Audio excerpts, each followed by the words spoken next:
Benvingudes i benvinguts a aquesta sèrie de videotutorials per a la utilització de la plataforma Aules. En aquesta ocasió anem a aprendre com accedir a la plataforma tant des del rol docent com des del rol d'alumnat. El primer que hem de fer és obrir un navegador, bé siga Mozilla, bé siga Chrome, bé siga Brave o bé siga qualsevol altre tipus de navegador que utilitzem normalment per a accedir a internet.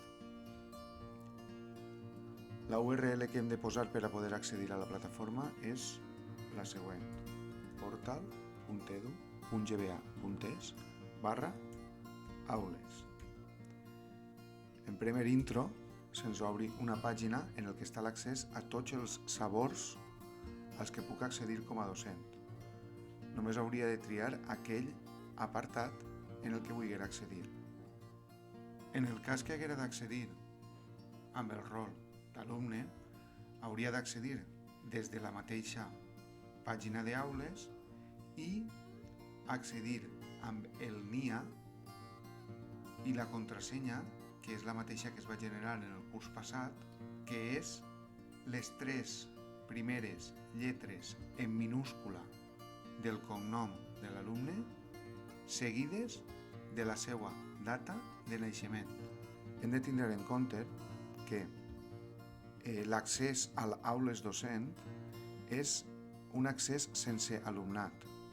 Això vol dir que està implementat per a poder realitzar cursos amb el professorat, amb els companys del centre.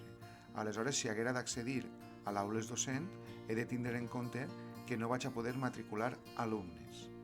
Per la qual cosa, en aquest cas, si jo volguera accedir, per exemple, a l'aules de primària i soc mestre de primària, hauria d'accedir a l'apartat morat d'aules primària.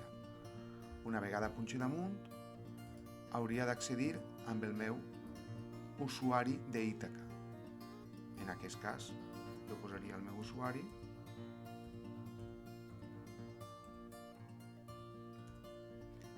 i la meva contrasenya d'Ítaca.